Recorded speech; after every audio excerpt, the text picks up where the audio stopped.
되게 제가 생각했던 것보다 많은 관객분들이 나와주셔가지고 저희가 들어오면서 약간 놀란 것 같아요. 일단 장례가 조금 정리된 것 같아서 바로 관객과의 대화를 시작하도록 하겠습니다. 일단 공연을 마치고 뭔가 이제 여운이 남아 있는 상태에서 관객과의 대화를 하는 게 마냥 쉽지만은 않습니다. 다만 오늘 또 이 자리를 위해서 일부러 이 공연을 보신 관객분도 계시고 저희도 이제 공연이 총 3주차 중에 1주차가 이제 거의 마무리되는 시점이거든요. 그 과정에서 관객분들께 말씀을 들어보는 것도 저희가 앞으로 뒤에 있는 공연들을 위해서도 또 유의미하고 가치 있기 때문에 이 기회를 마련했습니다. 일단 저희가 누가 누군지 모르는 분들이 계실 것 같아요. 그래서 그때 의태 배우님부터 해서 이렇게 역할하고 이름 말씀하시면서 저희 먼저 인사드리고 소개하고 시작하도록 하겠습니다. 네, 안녕하세요. 승규 역할 연기한 김의태입니다. 반갑습니다. 네, 안녕하세요. 동주 역할로 참여한 최호영이라고 합니다. 반갑습니다. 안녕하세요. 소윤이의 엄마와 동주의 엄마 상정과 마늘간 할머니까지 이은정입니다. 네, 안녕하세요. 소윤과 손님 역할을 한 배우 신소영입니다. 네, 안녕하세요. 저는 부동산 아줌마하고 난 아랫도리에 흰털난 할머니하고 그다음에 그 승규의 엄마 역할을 한 김정아입니다. 네, 안녕하세요. 저는 그 오빠하고 그 미도파 사장하고 석현을 연기한 승규 아빠 석현을 연기한 최태용입니다.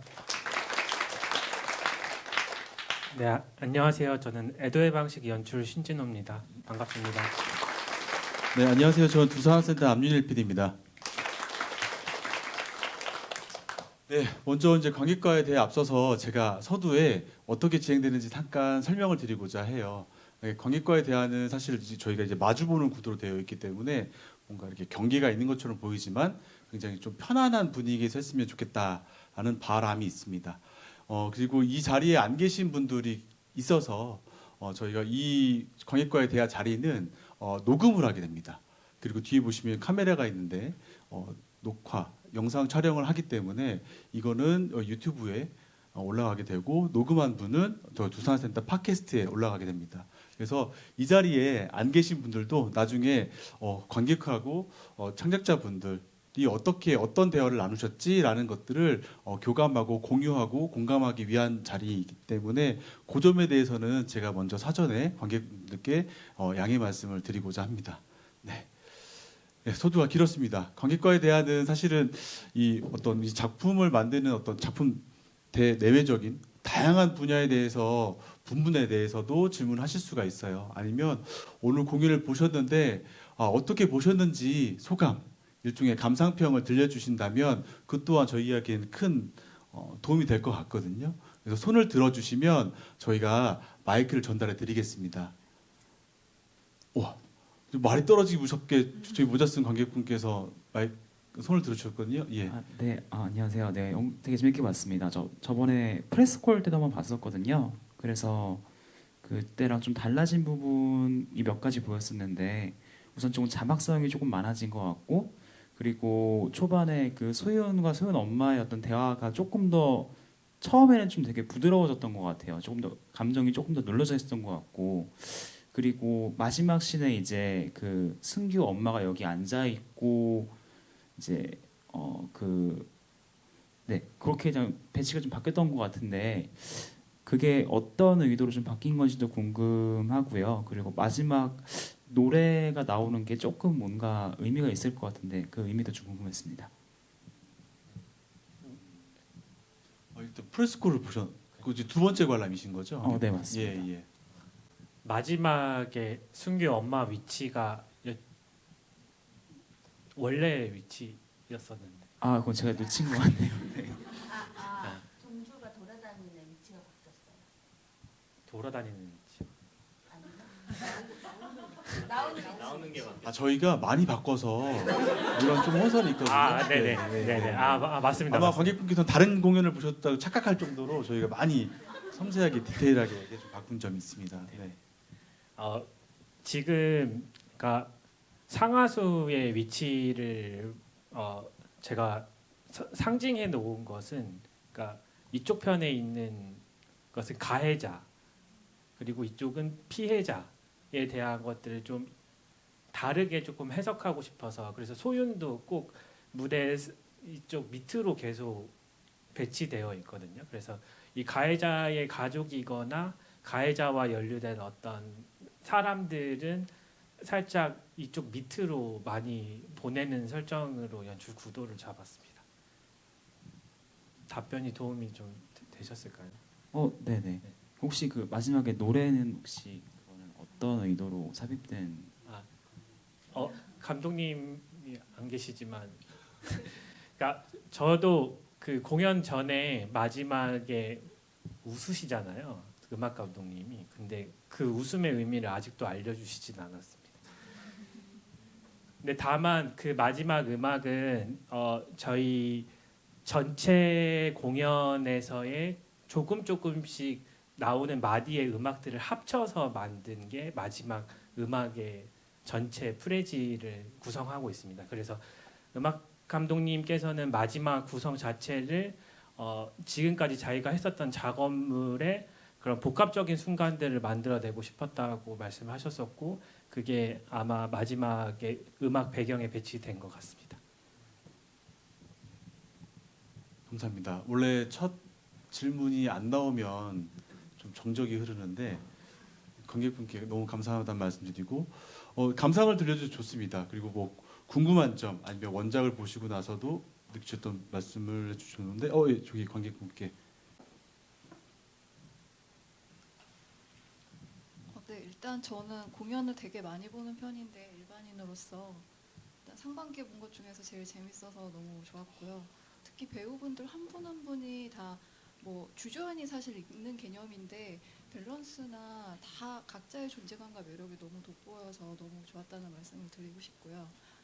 그리고 제가 작년에 봤던 좋은 것 중에서 전인철 연출님 작품의 지상의 여자들이라는 작품이 있었는데 그때 브로셔에 연출관에 대해서 좀 썼었는데 대사를 처음에 연습하실 때 30번씩 40번 이상 계속 읽으면서 배우분들이 이거는 꼭 바라고 싶은 대사 같은 것들을 건져 올리면서 같이 만들어간다 그런 얘기를 하시더라고요. 근데 제가 이 작품이 되게 흥미로워서 이 중에서 어떤 부분에서 예를 들면 동작 같은 것도 재밌는 게 굉장히 많았는데 배우분들이 기획하신 거랑 연출분이 이렇게 참여하신 부분이나 이제 디렉팅하신 부분들이 어느 정도 포지션이나 뭐 이렇게 밸런스가 있는지도 궁금했고 작품이 저는 사실 사전 정보는 없이 그냥 우연히 두산아트 거를 많이 봐서 보러 왔는데 그 여러 가지 작품을 이제 연결해서 되게 재밌게 기획을 하셨다고 했는데 요 대본 작업에 있어서도 그냥 이제 그 한 분이 하신 건지 좀 이렇게 공통 작업이 있었는지 그런 것들이 궁금합니다.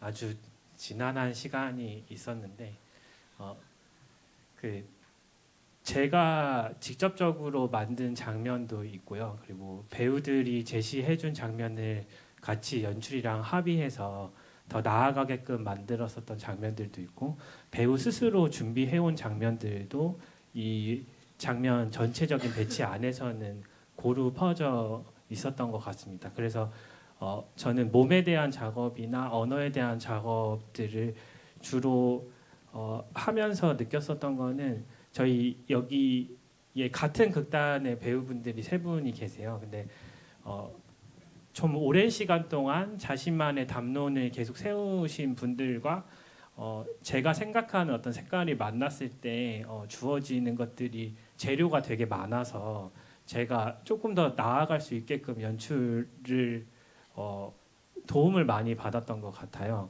그래서 그런 부분들이 되게 좋았었고요. 그리고 두 번째 질문이 혹시 각색은 각색 작가가 배우들과 저한테 초오버란을 줬고 이후에 저희가 소설을 다시 보면서 전체적인 배치 구성을 배우들이랑 함께 해봤고 계속 무너뜨리고 다시 세우고 하는 과정을 지난하게 많이 보냈었고 사실은 제가 2주 전에 공연 전체를 약간 엎었었어요. 그러다가 지옥의 2주를 보내고 난 뒤 다시 공연이 올라가게 됐는데 되게 3주 뭐 어쨌든 그런 되게 재밌는 추억이 될 것 같죠?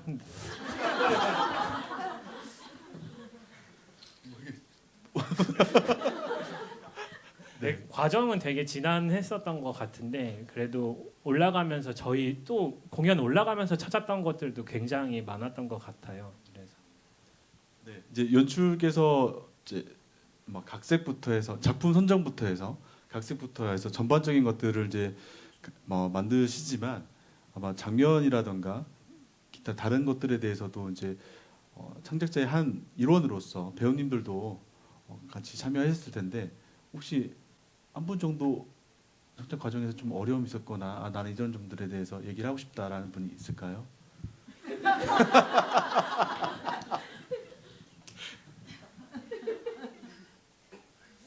그럼 생각해 보셨다가 이따가 기회 될 때 다시 한번 꺼내서 말씀을 좀. 지금 얘기할게요. 네.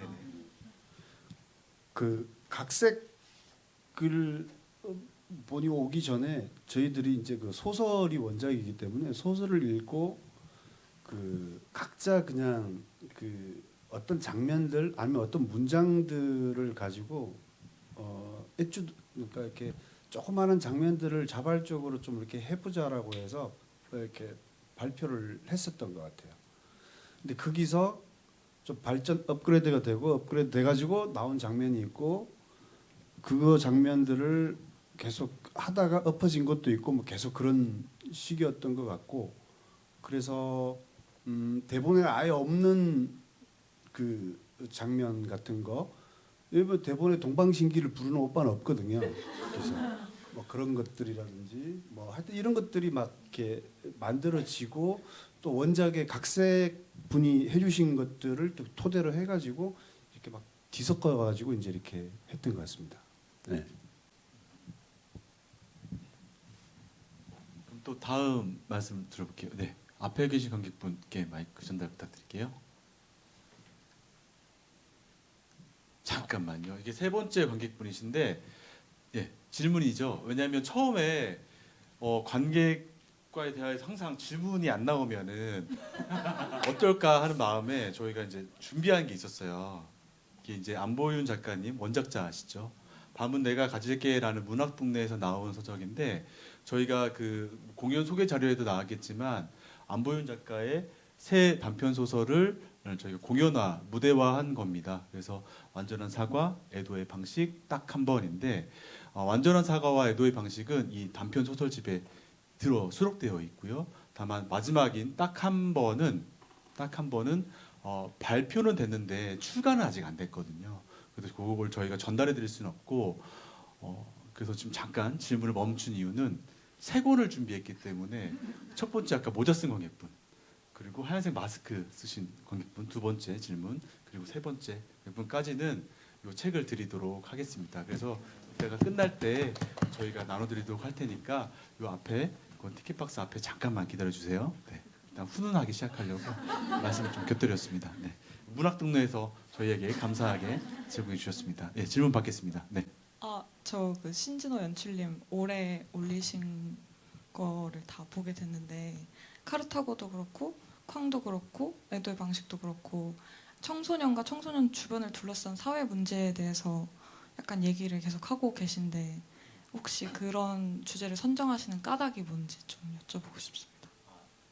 최근에 언론 인터뷰에서도 가장 많이 들었던 질문 중에 하나였는데요. 그러니까 개인적인 차원의 이야기는 제가 청소년기에 대한 아쉬움이 되게 많은 사람이어서 이 청소년 극을 만들어서 청소년 관객들을 극장 안으로 많이 불러들이고 싶은 생각이 되게 많았었고요. 그리고 제가 개인적으로 연극 연출을 하기 이전에는 사회 주변부의 일들, 가장 말단에 있었던 일들 중에 사회 시스템적으로 많이 부딪혀서 나아가지 못했던 순간들을 계속해서 마주하게 되더라고요. 그래서 그런 것들을 연극으로 같이 만들어 보고 싶다는 생각이 들어서 지금 애도의 방식에서는 이런 모든 복합적인 주제들이 많이 담겨 있었던 것 같아요. 그래서 올해 보셨던 작품들이 전부 다 청소년과 사회 시스템 그리고 그 사회 주변부에 있었던 사람들의 이야기를 무대로 계속 끌어들여 오려고 노력하고 있습니다. 앞으로도 많은 관심 부탁드립니다. 네. 그리고 다음 질문 또 받아볼까요? 어떻게 보셨는지 감상을 들려주셨고요. 아니면 뭐 창작의 과정에서 궁금했던 점, 예, 뒤에 계신 관객분.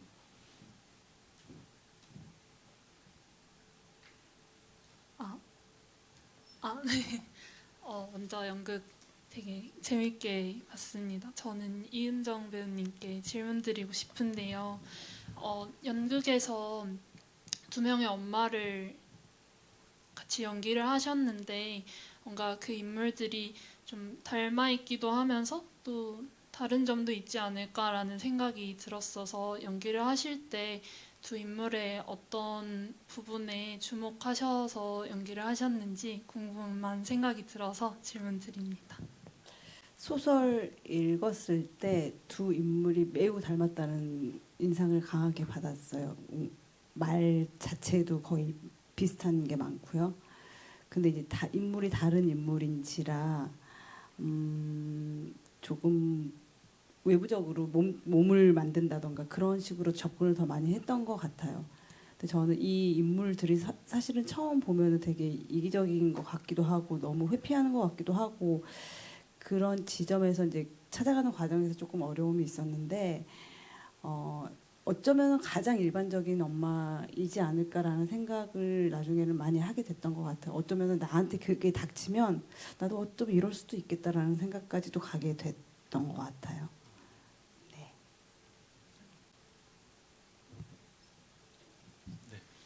또 다음 말씀 들어볼까요? 앞에 계신 분, 예. 네, 우선 공연 잘 봤고요. 보면서 개인적으로 그 동주 엄마가 왜 이렇게 이 문제에 대해서 회피하려고 하고 보통 엄마 같으면은 내 새끼가 우선이지 하면서 너 이거 빨리 뭐 그 학폭 거기 선생님한테 말씀드려 아니면 엄마가 학교를 찾아간다거나 그럴 텐데 왜 이렇게 회피를 했는지 연기한 배우님 입장에서도 궁금했고 연출자로서 이 인물을 어떻게 바라봤는지에 대해서도 궁금합니다. 일반적일 수는 없다라고 생각이 들어요. 마찬가지로 순규 엄마도 마찬가지고요. 근데 그 일반적일 수 없는 부분들을 복합적으로 담아내기보다는 이게 이후에 상상해보는 일들이거든요. 이 엄마가 이랬을 거다라고 규정되어진 세계가 아니라 어떤 일생의 삶의 어떤 한 단면을 보여줌으로써 이 엄마가 갖추게 되는 자신의 삶의 의지들 그리고 자기가 이렇게 나아가게끔밖에 못하는 환경들 그리고 주변들 그리고 시스템 이런 것들이 복합적으로 모여서 그 인물의 장면을 형성하는 데 있어서는 저희는 그 엄마가 이기적으로 굴 수밖에 없는 것들을 뽑아내야 했었고 그 과정 중에서도 굉장히 많이 얘기를 나눴던 것 같아요. 너무 이기적이지 않냐. 그러나 극 속에 등장하는 인물은 그런 극적인 위치에 서 있고 자기만의 발화를 위해서는 자신만의 이야기를 꺼내놔야 된다는 생각 때문에 조금은 이기적일 수 있으나 엄마의 모습을 조금 극적으로 그려내고자 했었던 것 같습니다. 저는 준비하면서 제가 아들을 위하지 않는다고 생각한 적은 단 한 번도 없었어요. 저는 저한테는 그게 최선이었다고 생각했고 사실 이럴 때는 최대한 평범하게 누구 눈에도 띄지 않게 있어야 된다는 게 되게 무서운 말이더라고요. 생각해 보니까 아무런 잔잔하게 그냥 있어라. 너의 존재감을 그냥 없애고 그냥 있어라라는 얘기가. 근데 그럴 수 있겠다라는 생각이 저는 좀 들었던 것 같아요. 요즘에는 정말 확실하게 들어요. 이게 나의 아이를 위해서 이게 최선이라고 확신을 갖지 않으면 그렇게 못할 것 같거든요.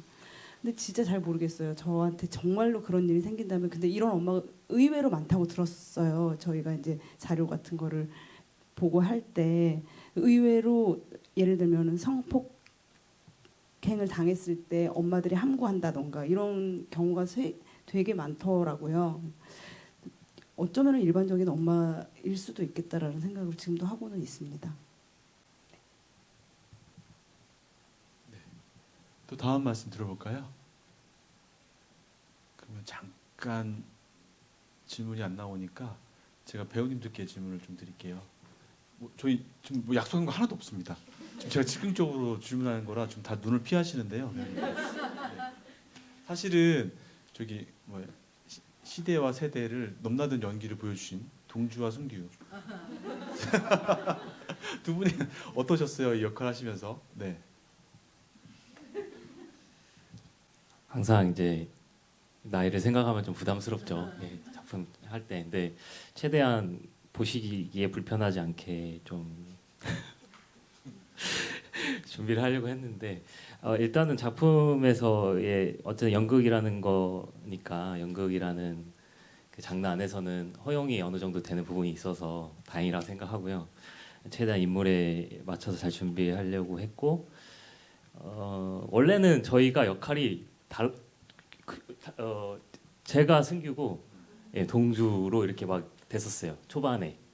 근데 이제 나중에 이제 바뀌었는데 그래서 그 원작에서도 그랬어요. 그래서 이게 납득이 될까 했는데 그것들을 좀 몸으로 좀 풀어내려고 좀 했었던 것 같고 좀 약간 이렇게 좀 위축되게 몸도 많이 만들고 쓰고 그리고 원작 소설에 보면은 실제로 거기에 적혀 있기로도 승규가 한 뼘 정도 작은 아이로 나와요. 막 덩치가 거대해서 얘가 막 애들을 막 괴롭히러 다니는 대장 이런 개념이라기보다는 되게 왜소한데 안 그럴 것 같은 아이가 그럴 것들이 이 안에 담겼을 때 또 그 상투적인 거에서 벗어나는 지점이 있었다고 생각을 합니다. 그래서 그런 부분이 있었고 제가 연기를 하면서 좀 고충이었던 거는 이제 이 애도의 방식이라는 작품에서 동주는 되게 어머니의 영향도 많이 받고 자기를 좀 억누르는 역할인데 배우들은 좀 표현하는 거를 더 편해하는 것 같아요. 어떤 인물을 접근했을 때 말을 많이 뱉어내거나 그러니까 리얼리티적인 방식으로 접근도 아니었고 장면을 어떻게 이 배우로서 이걸 가져가야 되나 좀 어려운 지점들이 많았는데 선배님들이 많이 조언도 해주시고 연출님이 바깥에서 보는 그림에 대해서 좀 믿음을 갖고 가려고 노력했었던 것 같습니다. 좀 헤매던 기간도 좀 있었는데요. 그래서 여기 좀 감사하다는 말씀도 드리고 싶습니다. 네.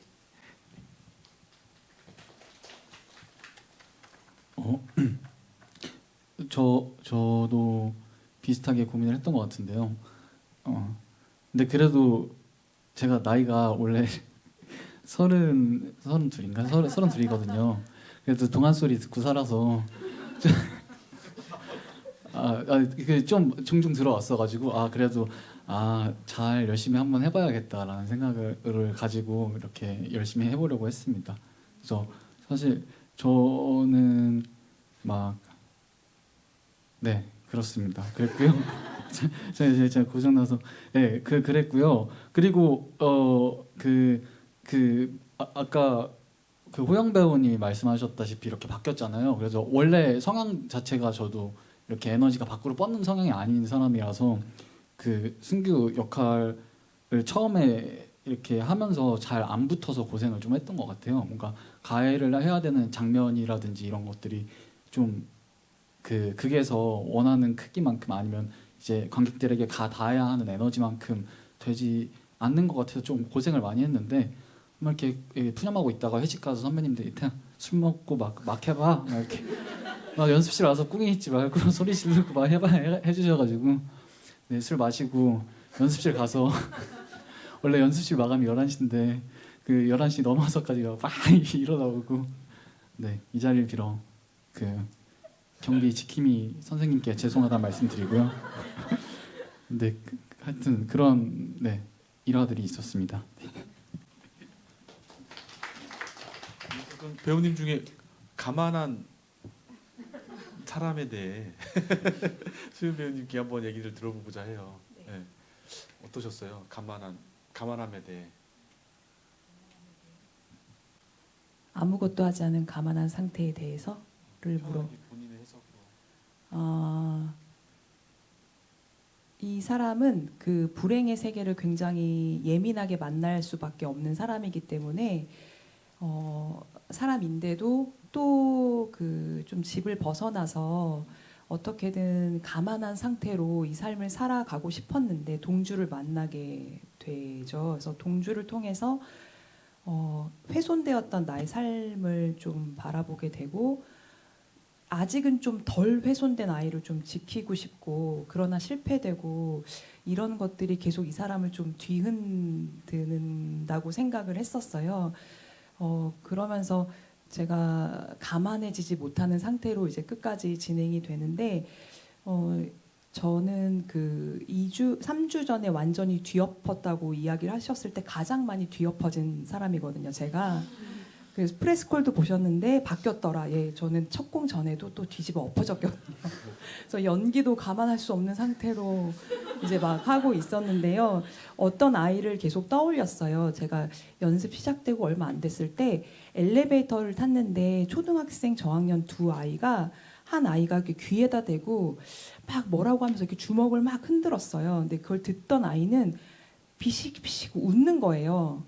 그러니까 이게 폭력인지 아닌지 잘 모르겠는 거예요. 근데 제 눈에는 이 아이는 폭력 같은데 저 아이는 폭력 같지 않은 말려야 되나 아닌가 하다가 이제 엘리베이터를 내려서 아 이렇게 아무도 봐주지 않았겠구나. 소윤도 오빠의 폭력을 엄마는 지나갈 것이다. 오빠가 크면 괜찮을 것이다. 오빠가 너를 지켜주고 있을 것이다. 이런 것들로 늘 외면받았겠구나. 그래서 그 외면받았던 것들에 대해서 훨씬 좀 더 이해가 되면서 이 사람이 왜 감안하고 싶을까를 좀 더 이해하려고 했던 것 같습니다. 약간 동문서답 같은데요. 여기서 마치겠습니다. 네.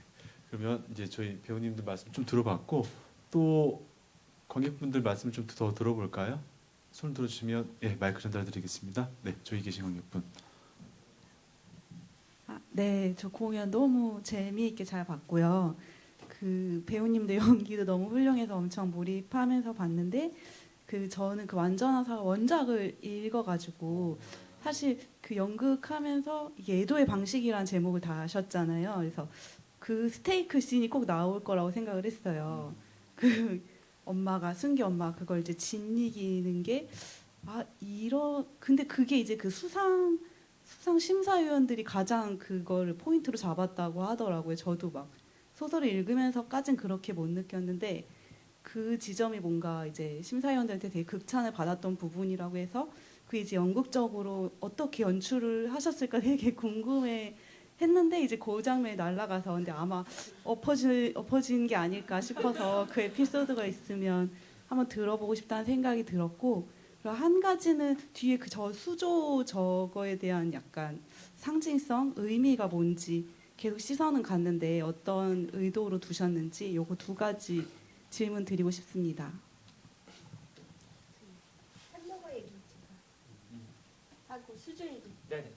햄버거 스테이크는 거기에 이제 한 번 그러니까 짓이긴 걸 또 짓이기는 사람의 마음 같은 뭐 이런 표현이 있어요. 그러니까 제가 처음에 우리가 작은 에피소드들을 갖고 오면서 각색이 그러니까 완전히 되기 전에 이렇게 실습 같은 걸 했을 때 스테이크를 갖고 왔었거든요.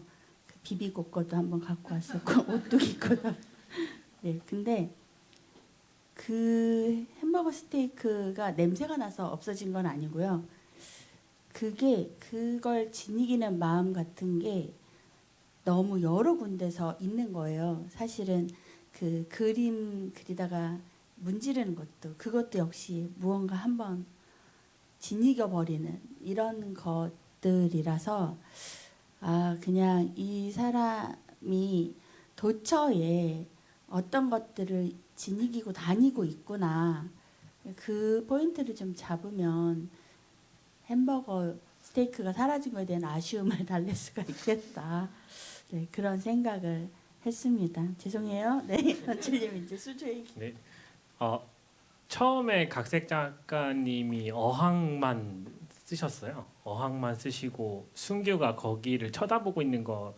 그래서 처음에는 무대를 구성할 때 저 어항을 어디에 두지라고만 막연하게 생각했었는데 어항을 나중에 갖다 놓고 보니까 순규가 그 어항 속에 갇힌 그리고 굉장히 외로운 물고기 한 마리처럼 여겨졌었던 게 있었고, 그리고 이게 이 태용 선배님이 이 순규 아빠가 한번 말씀하신 적이 있었는데 어항 옆에 있는 보가 그 장례식장에 있는 사진 같이 느껴진다.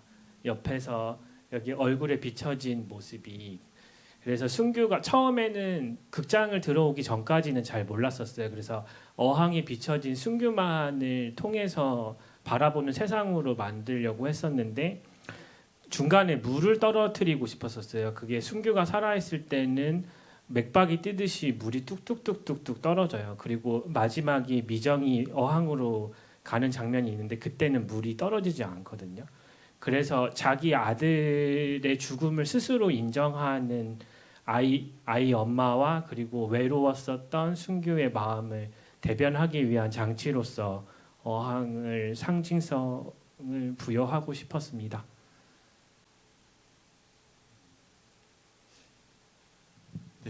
또 다른 관객분 말씀을 들어볼까요? 뒤에 바로 계신 관객분께 마이크 전달 부탁드릴게요. 네.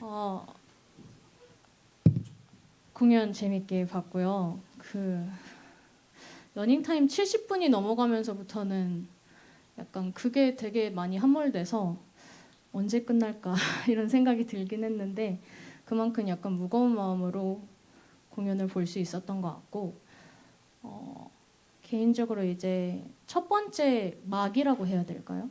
그 부분에서는 이제 뭐 소윤이나 뭐 소윤의 엄마나 소윤의 오빠나 등장하지 않은 도윤이나 이렇게 이제 다양한 인물들의 그것들이 다 비춰지지 않는데도 다양한 인물들의 서사가 느껴져서 되게 다채롭다. 많은 아픔을 다루시려고 했구나라고 생각해서 잘 따라가면서 봤는데 개인적으로 그 마지막 순규의 이야기가 나올 때 약간의 찝찝함이 저는 개인적으로 있었어요. 이게 자칫 잘못하면 학교 폭력에 대한 얘기를 하고 싶으셨던 것 같은데 순규라는 개인이 다시 급부상하면서 화자로 넘어오면서 자칫 잘못하면 학교 폭력의 어떤 이유나 미화처럼 되지는 않을까라는 찝찝함이 조금 남아 있는데 그걸 해결하시고자 마지막에 많은 장치들을 넣으신 것 같긴 했어요. 근데 그런 부분에 대해서 고민이 있으셨는지 궁금하고, 그리고 이제 소윤이 마지막에 이제 저는 이게 소설이 원작인지도 모르고 아무것도 모르고 들어와서 그냥 본 건데 새 단편 소설을 묶어 놓으셨다고 하니까 마지막에 이해되는 부분이 있었어요. 그래서 인물들이 다 조금 제각각이었는데 어떤 하나의 관통선으로 이어져 가고 있는데 잘 잡히지 않았는데 그 단편 소설들을 하나로 묶으셨다고 하니까 그냥 소설을 극화하는 것도 어려우셨을 텐데 세 가지 소설을 하나로 묶으셨다니까 그 점이 쉽지 않았을 것 같다는 생각이 들면서 소윤과 순규 배우님께 이제 질문을 드리고 싶은데 처음 부분에서 소윤은 어떻게 보면 주요 화자로 보였거든요. 소윤의 이야기를 중점적으로 다른 사람들의 이야기가 돌아가는 듯이 보였는데 소윤의 이야기가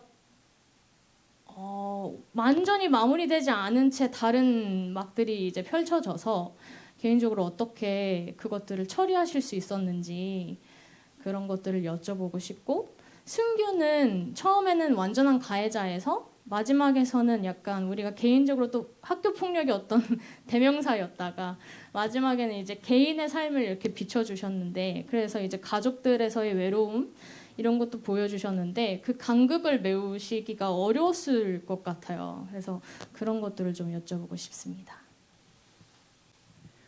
저 소윤이라는 인물은 완전한 사과에서 나오고 그리고 딱 한 번이라는 마지막 소설의 상담사로 나오거든요. 그래서 완전한 사과는 사실은 오빠를 향한 사과를 요구하는 것은 없고 승규에게 사과를 요구하는 걸로 끝나거든요. 근데 사과를 받진 못한 상태로, 그러니까 답이 정해져 있지 않은 상태로 그 동주의 어린 시절은 끝이 나고 애도의 방식에서 이제 그 더 폭력이 심해진 상태가 애도의 방식에서 이제 진행이 되는데, 그래서 저는 이게 다 마무리가 되지 않았다라고 말씀해 주셨는데 마무리보다 훨씬 사실은 더 많은 거를 하고 있긴 하거든요.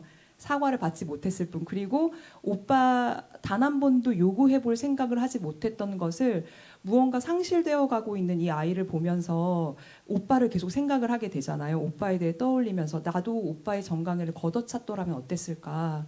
이거를 계속 그 떠올리게 되면서 오빠에게 사과를 요구하는, 그러니까 실제인지 아닌지를 좀 잘 모르겠으나 오빠에게도 사과해. 승규야 제발 사과해. 진심을 다해서.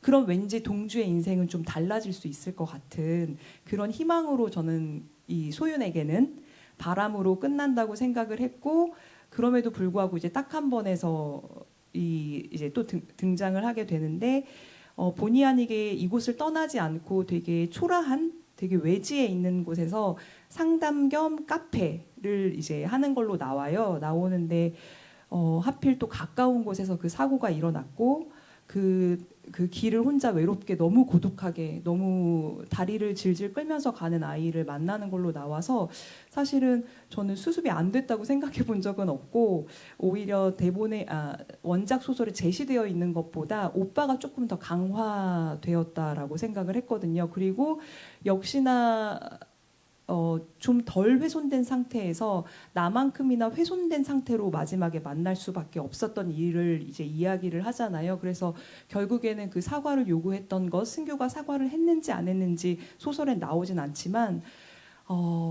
정말 나와 같은 훼손된 상태를 바라보는 좀 이 마음에 더 집중을 했던 것 같아요.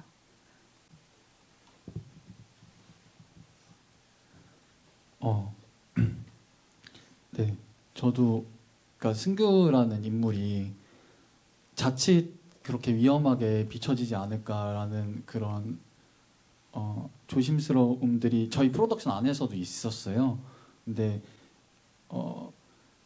일단은 나왔었던 얘기 그리고 제 기억을 다시 되돌려서 생각해 보자면 승규가 제가 연기한 승규는 제가 생각한 승규이기도 하지만 그 소윤과 동주의 기억 속 승규 그리고 마지막에 미정의 기억 속 승규라고 생각을 했어요. 그래서 진짜 승규의 모습이 어떤 모습일지 저도 잘 모르겠어요. 근데 알 수도 있고요. 그래서 우리가 살면서 여러 가지 폭력을 겪게 되잖아요. 안 겪을 수 없다고 생각하거든요. 지금 우리는 거의 무슨 중범죄, 이 되게 심각한 수위나 깊이의 폭력에 대해서 무대에 나왔지만 그 정도까지 레벨이 가지 않을지라도 우리는 크고 작은 폭력을 매일 경험하잖아요. 저는 그냥 그런 지점들에 대해서 좀 같이 스스로 생각을 했던 것 같아요. 그러니까 그거 동일선상에 놓을 수는 없겠지만 이 사람은 그거 아세요? 죄송해요. 너무 화제가 바뀌어서 그 인터넷에 착시 현상 나오는 그림 같은 거 아세요? 막 오리로 보였다가 토끼로 보였다가 무슨 할머니로 보였다가 어떤 뭐 아가씨로 보였다가 이런 사진들 있잖아요. 그런 느낌을 받으면서 작업을 했던 것 같아요. 이거 오리네. 아닌데? 이거 토끼인데? 아닌데? 이거 토끼로 그려야 돼요? 오리로 그려야 돼요? 그래서 이거 오리 토끼네. 그냥 종이인가? 이거 그냥 종이에 까만 선인데? 이런 식으로 생각을 하게 됐던 것 같습니다. 네. 하나의 인물로 상정해놓지 않으셨다는 말씀으로 들리는데 맞을까요? 네, 그렇게 들리셨다면 그게 맞겠죠? 제가 좀 말씀드리겠습니다. 제가 직접적으로 그리고자 했었던 이야기는요, 가해와 피해의 서로 논리가 없다는 거예요. 그러니까 우리는 가해자와 피해자를 규정할 수 없는 어떤 세계들, 그래서 저것을 가해자로 볼 것인가 피해자로 볼 것인가가 아니라 그 구조 안에서 이 사람은 그 다음 생을 어떻게 살 것이지, 그리고 이 사람은 어떤 식으로 애도를 할 것인가에 대한 질문으로 관객분들과 만나고 싶었습니다. 감사합니다.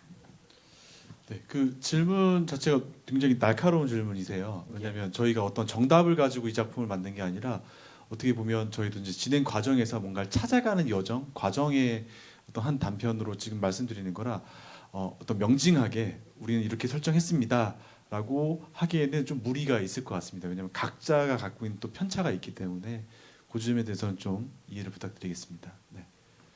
또 혹시 또 다른 말씀 들어볼까요? 예, 가운데 있는 관객분께 마이크 전달 부탁드릴게요. 네, 손 잠깐 들어주시겠어요? 네. 오늘도 시간이 30분을 넘었거든요. 이 관객분 말씀 들어보고 다음 관객분이 있는지 한번 또 제가 살펴보겠습니다. 네, 공연 너무 잘 봤습니다. 보면서 궁금한 지점이 하나 있었는데 승규랑 동주의 마지막이 이제 승규의 실수로 승규가 죽은 걸로 그려졌잖아요. 근데 저는 보면서 그 지점이 되게 좀 모호하다는 생각이 들어서 그래서 연기하시는 배우님들은 정말로 그게 사고로 상정하고 연기를 준비하셨는지 아니면 다른 시각이 있을 거라고 생각하고 준비하셨는지 그게 좀 궁금했습니다.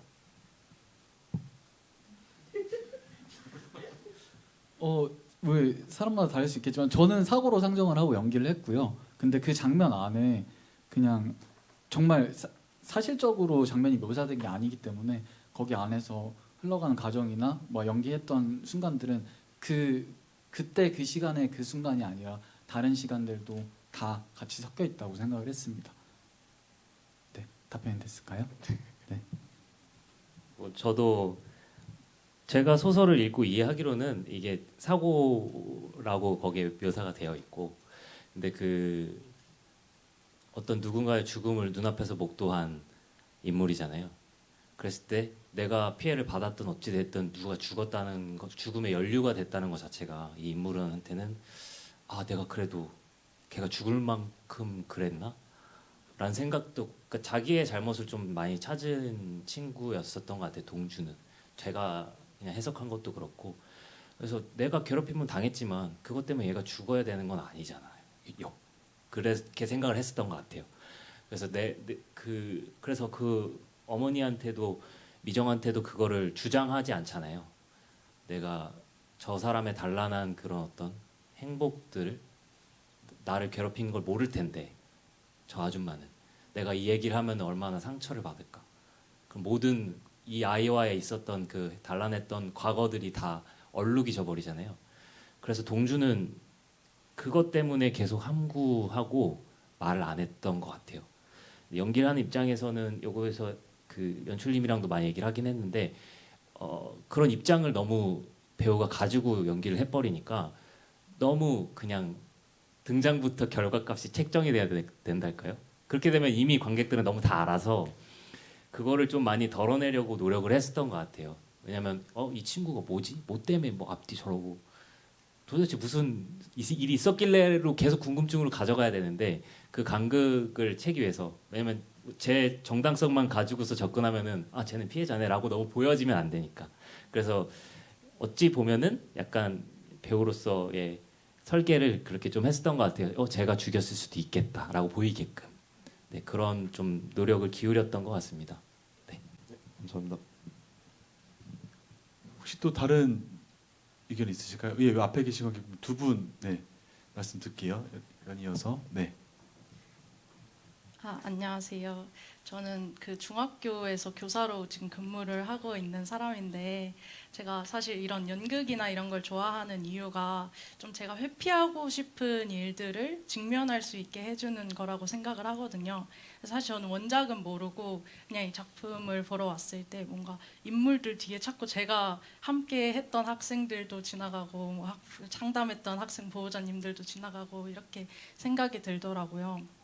그래서 사실은 저는 보면서 뭔가 제가 저 장소에 있었으면 나는 학생에게 무슨 얘기를 해줄 수 있었을까? 만약에 동주가 한 번만 그렇게 복수를 하고 싶다라고 했을 때 나라면 어떻게 해줬을까 이런 생각을 계속 하게 되면서 보게 되더라고요. 그래서 만약에 좀 가벼운 질문을 드리자면 이렇게 인물 한 명을 선정을 해서 내가 얘에게 이야기를 해줄 수 있다면 혹시 각각 어떠한 말을 좀 해주고 싶으신지 아니면 뭐 어떤 행동을 해주고 싶으신지 좀 이런 거를 질문 드려보고 싶었습니다. 이게요. 사실 저희가 어제 그 우리 홍보 담당 매니저님께서 기획하신 게 있어요. 그래서 그 정확하게 그 질문을요 컨텐츠로 만들었어요. 그래가지고 저희 올라갈 예정이에요. 제가 기다렸다가 보도록 하겠습니다. 네. 그래서 저희 여기서 다 이렇게 한 명 한 명씩 하시는 것보다 좀 그거 어디에 올라오나요? 인스타그램에 올라오나요? 예. 거기서 하나하나씩 공개하실 것 같은데 근데 얘기하고 싶으신 분 있으면 대표적으로 한번 얘기해 주시면 좋을 것 같은데. 저는 개인적으로는 정강이를 깠어야 된다고 생각하고 정강이를 깠다고 해서 어떻게 해결이 될지 모르죠. 뭐 달라질지 않을지 모르지만 하여튼 까진 않은 거니까 만약에 깠다면 좀 계속 깔 일이 더 생겼을 거고 침묵하지 않았을 거고 뭔가 일이 벌어지지 않았을까? 그럼 승규도 좀 쫄았을 거고 아무튼 그러면 거기까지 올라가서 그렇게 허무하게 떨어져 죽진 않았을 수도 있고 뭐 여러 가지 무조건 까야 된다고 생각합니다. 오히려 되려 저희는 이제 이거는 이제 픽션이잖아요. 논픽션이 아니라.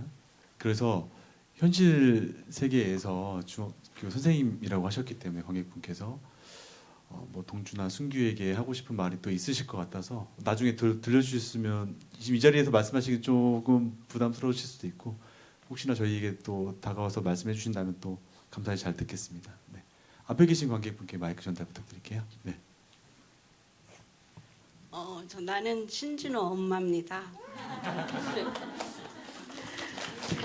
우리 진호는 학교 생활에서 승규 같은 학생 비슷했고요. 저는 동주 엄마의 마음으로 살았습니다. 그랬는데 어느 날 이건 아니다. 아들을 이렇게 몰라서는 안 되겠다. 그 어느 날 선생님한테 찾아갔는데 선생님한테 그랬어요. 나는 내 아들이 제일 착하다고 생각했는데 왜 우리 아들이 매일 이렇게 불려다녀야 되고 엄마는 학교를 밥 먹듯이 와야 되느냐. 나쁜 친구들을 만났기 때문에 내 아들이 이렇게 됐다. 라고 했더니 선생님이 아드님 때문에 아드님 친구들도 말썽을 피우는 겁니다.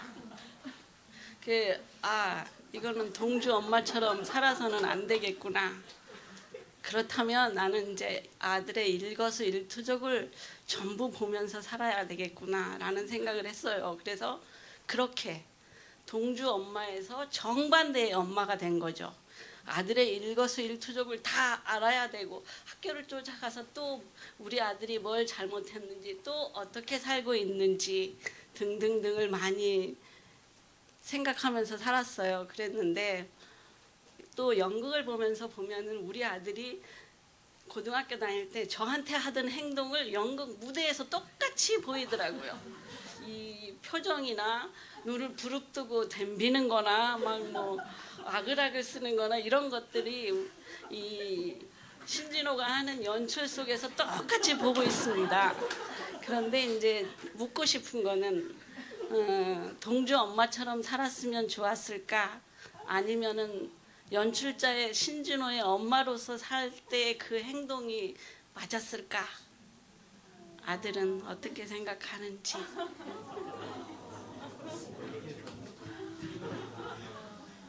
그 모자 사이의 소통이 이렇게 관객과에 대해서 소통하시는 걸 또 저도 처음 봅니다. 제가 학교 폭력의 어떤 가해자는 아니고요. 그냥 좀 밖에 많이 돌아다니는 사람이어가지고 좀 이제 학교를 잘 안 가고 그랬던 시기가 맞는 것 같은데 저도 가끔 엄마랑 이렇게 비슷한 사람인 것 같을 때가 있어요. 어떤 부분을 봤을 때. 근데 우리 엄마가 좀 도드라져서 그런 사람은 아니었었고 일반적으로 엄마들이라면 다 그렇게 감싸 안고 해야 된다라고 믿진 않지만 우리 엄마도 이기적이지 않을까라고 하는 생각들을 하게 됐던 경우들도 있었던 것 같아요. 근데 자세한 얘기는 집에 가서 하는 게 좋을 것 같아요. 다음 질문. 네, 이제 어느덧 시간이 진짜 많이 흘렀거든요. 혹시 마지막으로 나 이 한마디를 꼭 저희 무대에 말을 전하고 싶다라고 하시는 분이 있을까요? 네. 어머님, 뒤 두 분이 동시에 계셨는데 그럼 짧게 그럼 이 두 분의 말씀만 듣고 예 갈무리를 하겠습니다. 네. 안녕하세요. 저는 감상인데요. 사실 카르타고 보고서 마음에 들어가지고 그때 이제 김호영 배우님하고 신진호 연출님 작품 보고서 좋아서 다시 오게 됐습니다. 근데 사실은 연상되는 게 사실 이제 그 전 작품도 피해자하고 가해자의 다면적인 그리고 내지는 피해자이지만 가해자이기도 하고 이게 피해자나 가해자를 가해자로 만들게 한 사회적인 시스템이나 주변 환경들 이런 것들을 되게 잘 구현해 주셔서 좋았고 또 한편으로 저는 학교 폭력까지는 아니지만 약간의 따돌림 이제 중학교 때 이제 약간 그 노출이 됐었던 것 같은데 그게 이제 창피해서 엄마나 이제 주변에는 얘기를 못하고 의연하게 견디고 지나가면서 난 그러면 내가 능력으로 좋아지겠어. 너네들 다 발라버릴래 하면서 공부를 되게 열심히 해서 이제 잘 이렇게 극복한 케이스기는 하나 상처는 남아있긴 하거든요.